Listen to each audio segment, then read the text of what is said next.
अस्सलाम वालेकुम एवरीवन, कैसे हैं आप सब? उम्मीद है खैरियत से होंगे। आज की इस वीडियो में मैं आपको जेल इलेक्ट्रोफोरेसिस के बारे में बताऊंगी।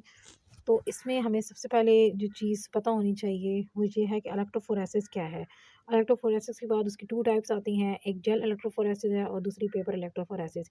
इस वीडियो के अंदर हम जेल इलेक्ट्रोफोरेसिस जो है उसको डिस्कस करेंगे, जितनी जेल हैं जेल टाइप्स हैं उनके बारे में पढ़ेंगे। इंशाल्लाह नेक्स्ट वीडियो जो होगी उसमें हम पेपर इलेक्ट्रोफोरेसिस जो है उसके बारे में बताएंगे। तो अभी हम स्टार्ट करते हैं जेल इलेक्ट्रोफोरेसिस। इसको स्टार्ट करने से पहले मेरे चैनल को सब्सक्राइब करें, अगर आपको वीडियो अच्छी लगी तो इसको लाइक करें एंड शेयर करें।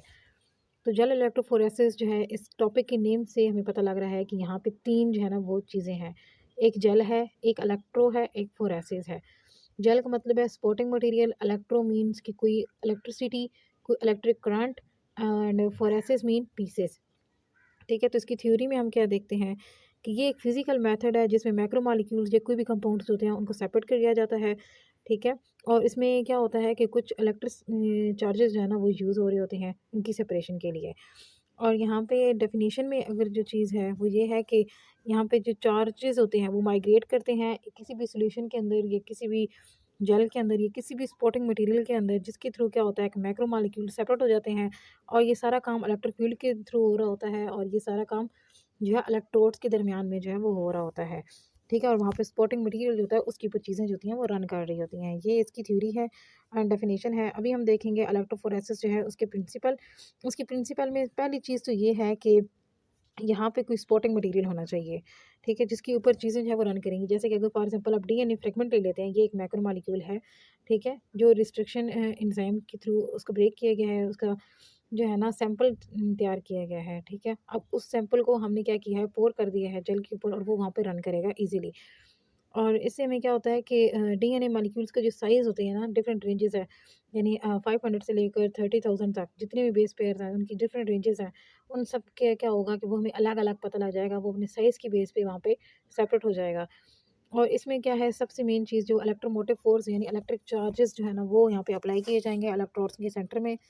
तो उस तरह ये टेक्नीक जो है ये सारी काम करेगी, ये इसका बेसिक प्रिंसिपल है। तो अभी हम देखेंगे एसडीएस एंड पेज के बारे में कि ये दोनों कौन सी जेल हैं। एसडीएस जो है मोस्टली सम टाइम इनको इकट्ठा यूज़ किया जाता है, ठीक है, एंड सम टाइम इनको अलग-अलग भी जो यूज़ किया जाता है। एसडीएस के बारे में पढ़ेंगे तो एसडीएस जो है ये सोडियम डोडिसाइल सल्फेट है, ठीक है। ये एक ऐसा कंपाउंड है जो किसी भी प्रोटीन्स के लिए जो है ना वो यूज़ किया जाता है। ये वाली जो इलेक्ट्रोफोरेसिस है ये स्पेशली जो होती है ये प्रोटीन्स के लिए होती है और प्रोटीन के जो स्ट्रक्चर होता है ये उनकी प्यूरिफिकेशन, ये जो भी चीज़ें होती हैं उनको यहाँ पे बहुत अच्छे से मॉनिटर किया जाता है। तो जैसे कि फॉर एग्ज़ाम्पल हमारे पास जो है ना आप ये देख लें कि इस तरह की जो है ना कोई प्रोटीन है, ठीक है।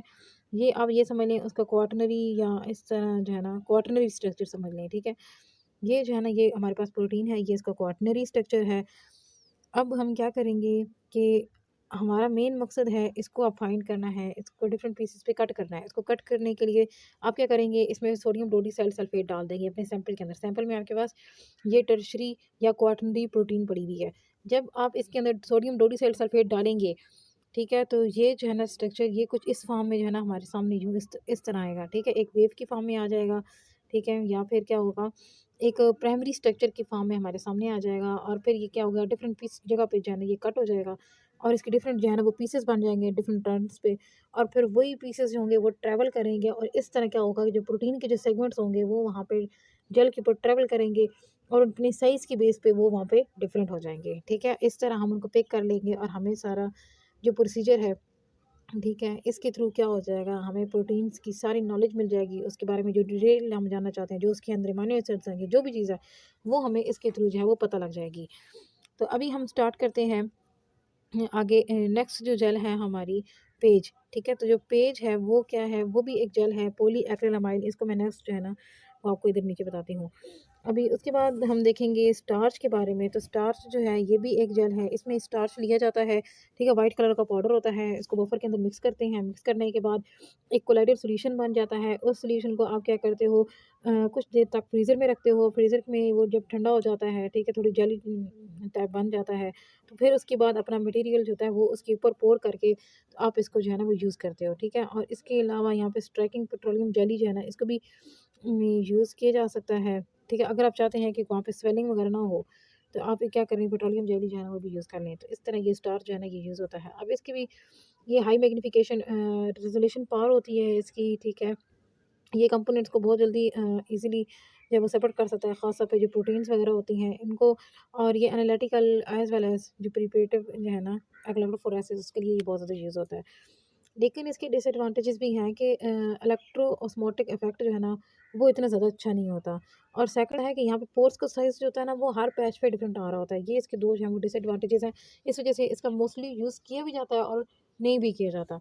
लेकिन अब जो है नेक्स्ट हम देखेंगे पॉलीएक्रिलामाइड जो है ना जेल, इसके बारे में। पॉलीएक्रिलामाइड जेल जो होती है ये किस तरह बनाई जाती है कि इसमें भी पॉलीएक्रिलामाइड जो है वो डाला जाता है, साथ में वेफर मिक्स किए जाते हैं और इन दोनों को मिक्स करने के बाद हमारे पास ये आ जाती है। ये ऐसे ना मतलब ऐसे कोलाइडेड सॉल्यूशन बन जाता है, उसको इस तरह जो है ना वो फ्रीज़र में फिर रखते हैं, ठीक है?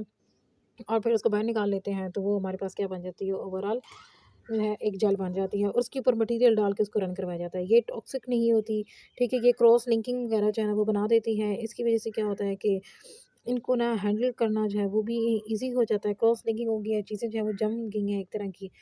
और ये सॉफ्ट जेल जो है ना ये होती है, इसके बहुत से यूज़ेज़ हैं, ठीक है? तो ये लेंसेज़ के लिए, सर्जरी में या किसी भी लिक्विड के लिए या कोएगुलेंट सॉल्वेंट के लिए इसको यूज़ किया जा सकता है, ठीक है? नेक्स्ट हम देखेंगे एगारोस जेल के बारे में। तो एगारोस जेल जो है ये बहुत ही स्पोर्टिव मीडियम होता है। इसको यूज़ इसके पोर्स का जो साइज़ होता है ना वो बड़ा होता है, ठीक है? अगर कंसंट्रेशन आप एगारोस की हाई रखेंगे तो पोर्स का साइज़ छोटा हो जाएगा। अगर उसकी कंसंट्रेशन जो है वो डाइल्यूट रखेंगे तो पोर्स का साइज़ जो होगा वो बड़ा हो जाएगा। इसी तरह ये गुड सेपरेशन टेक्नीक होती है। इसमें बहुत सारे जो मैक्रोमोलेक्यूल्स होते हैं उनको सेपरेट किया जाता है।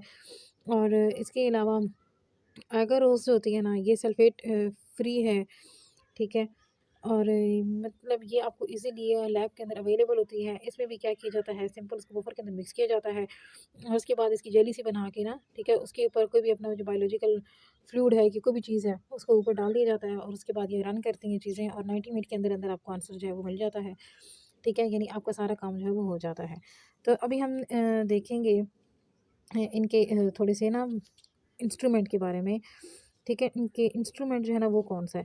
अगर हम बात करते हैं उसकी जो हमारे पास थी स्टार्च के लिए, ठीक है? तो स्टार्च के लिए जो है इंस्ट्रूमेंट वो रॉड लाइक इंस्ट्रूमेंट जो है ना वो यूज़ होगा, ठीक है? इसके अंदर वो सारी चीज़ें जो हैं वो रन कर रही होंगी, इस तरह वो जेली सी होगी, ठीक है? लेकिन अगर हम बात करते हैं पॉलीएक्रिलामाइड या एसडीएस की, तो इसके लिए भी ना वर्टिकल होगा लेकिन वो रॉड लाइक नहीं होगा, ठीक है? इस तरह करके तो ये जो है ना इस तरह वो चीज़ें वो रन कर रही होंगी, ठीक है? लेकिन जब हम बात करते हैं एगरोस जेल की, तो एगरोस के लिए जो है ना वो हॉरिजेंटल जो है वो चीज़ें यूज़ होंगी और इस तरह जो है ना वो मटेरियल रन कर रहा होगा, ठीक है? जितना भी जो भी आपने मैक्रोमोलेक्यूल को डाला हुआ है सेपरेट करने के लिए, वो इस तरह जो है ना वो रन कर रहा होगा। यानी इसकी जो है लोकेशन ये इस तरह रन करेगा, इसमें चीज़ें जो हैं वो इस तरह रन करेंगी और इसमें भी यूँ इस तरह रन कर रही होंगी। तो ये जेली के हिसाब से आप उसका जो इंस्ट्रूमेंट है ना उसको भी सेट कर सकते हैं, ठीक है?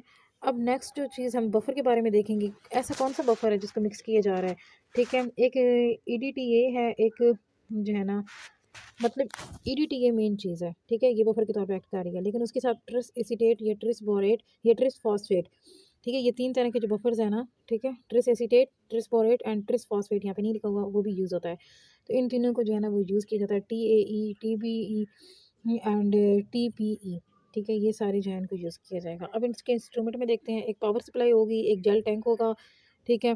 एक कास्टरिंग ट्रे होगी, ये वो ट्रे होगी जिसके ऊपर यहाँ पे जो है ना वो सारा जेल जो है वो सारा लगाया जाएगा, ठीक है? और इसके अलावा ये हमारे पास कॉम्प्लेक्स स्ट्रक्चर्स होंगे जो उसके दरमियान जो है वो होल क्रिएट करेंगे और ये हमारे पास आ जाएँगे इलेक्ट्रोड्स वगैरह, ठीक है? जिनको उधर हम सेट करेंगे।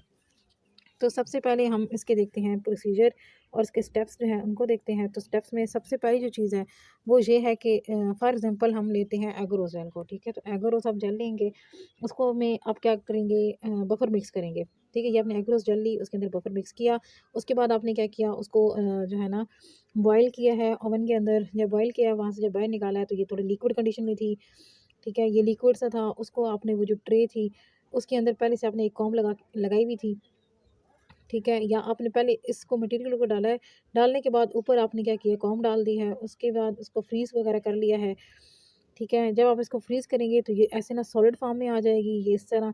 फिर आपने यहाँ से कॉम्ब जो है ना इसको रिमूव कर दिया, यहाँ पे छोटे-छोटे जो है वो गुड़ी टाइप बन गए हैं। फिर आपने अपनी पिपेट उठाई है, उठा के ये आपके पास सैंपल था डीएनए का, उस सैंपल को आपने उठा के जो है ना वो इसके अंदर पोर कर दिया है डिफरेंट जगह पे। फिर जब इसके साथ इसका इंस्ट्रूमेंट सेट किया है, उसके बाद क्या हुआ है कि यहाँ पे जो मटीरियल होगा वो ये देखें ये इस तरह ना, ठीक है, वो रन उसने किया है। ये देखिए ये इस तरह ये जो ब्लू लाइन्स हैं ये दिखा रही है कि इस तरह जो है ना मटीरियल सारा रन कर रहा है। फॉर एग्जांपल आपके पास 3 वेल थे तो 3 तरह का मटीरियल जो है वो रन किया है। और उसके बाद जो है ना पूरा के पूरा आपके पास एक ग्राफ के फॉर्म में एक चीज़ जो है ना वो आ जाएगी, जिससे आपको पता लग जाएगा कि कौन सी चीज़ जो है ना वो कितनी मैच करती है, कौन सा जो है डीएनए है वो दूसरे के साथ कितना मैच कर रहा है, किस हद तक। ठीक है? तो ये जो है ये इसके नॉर्मल स्टेप्स से ये आपको जो है ना नॉर्मल इस वीडियो में भी ये देखें, ये इसमें आपको नज़र आ रहे होंगे। और आखिर में जो हमारे पास रिज़ल्ट आएगा ना वो इस फॉर्म में आएगा। ये आपको रिज़ल्ट जो है ये आप एक्स-रे के फॉर्म में देख सकते हैं, ठीक है? एक्स-रे के थ्रू देख सकते हैं, इसके लिए यूवी लाइट वगैरह आप यूज़ कर सकते हैं। ये देखें ये इस तरह जो है ना ये नज़र आ रही है, छोटी-छोटी चीज़ें आपको नज़र आ रही हैं, ठीक है? ये वाली, ये सारे क्या हैं, ये बैंड्स हैं, ठीक है? और जो है ना डीएनए वो अपने साइज़ की बेस पे वो यहाँ से डिफरेंशिएट करके है, ठीक है? वो सेपरेट हो गया है। तो जो चीज़ें आगे जाएँगी ये देखिए, अब यूँ ये डायरेक्शन है ना, ठीक है? तो अब ये वाली जो चीज़ होंगी इनका साइज़ कम होगा, साइज़ कम होगा तो स्पीड फ़ास्ट होगी और ट्रैवल भी ज़्यादा करेंगे। और ये जो ऊपर रह गए हैं, ठीक है? इनका क्या हुआ है कि इनका जो साइज़ है ना वो ज़्यादा है, इस वज़ह से वो उतना ज़्यादा ट्रैवल नहीं कर सके। ये देखिए फर्स्ट स्टेप में क्या होगा, जाली डाली गई, फिर उसमें कॉम्ब्स वगैरह लगा लिए हैं और देन जो है ना उसको फ्रीज़ कर लिया गया है। फिर उसके साथ ये जो है ना इलेक्ट्रोड्स वगैरह लगाए गए हैं। ये 4th स्टेप में एंड 5th स्टेप में क्या हुआ है कि वो चीज़ें जो है ना वो सेपरेट होना स्टार्ट हो गई हैं, ठीक है, जेल के ऊपर। तो नेक्स्ट हम इसके एप्लीकेशंस देख लेते हैं कि एप्लीकेशंस कौन-कौन सी हैं। डीएनए सीक्वेंस को सेपरेट करने के लिए यूज़ किया जाता है। इसके अलावा मेडिकल रिसर्च के लिए, प्रोटीन्स के लिए, एग्रीकल्चर की टेस्टिंग में यूज़ किया जाता है। कोई भी ऑर्गेनिक मॉलिक्यूल को आपने टेस्ट करना है, एसिड और अल्कोहल, फिनोल किसी चीज़ को भी सेपरेट करना है तो उसके लिए यूज़ कर सकते हैं। प्यूरीन, पैरामीडीन को सेपरेट करने के लिए यूज़ किया जाता है। और मुख्तलिफ ऑर्गेनिक कंपाउंड्स को सेपरेट करने के लिए इस टेक्निक को यूज़ किया जाता है। लेकिन मोस्टली जो एगरोस जेल है, इसको आप जो है ना वो डीएनए के लिए यूज़ करते हैं। एसडीएस एंड पेज है तो उसको आप मोस्टली जो है वो यूज़ कर रहे होते हैं प्रोटीन्स के लिए, प्रोटीन्स जो होती हैं ना उनको सेपरेट करने के लिए। तो यहाँ पे हमारी वीडियो ख़त्म होती है। अल्लाह हाफ़िज़ एंड टेक केयर।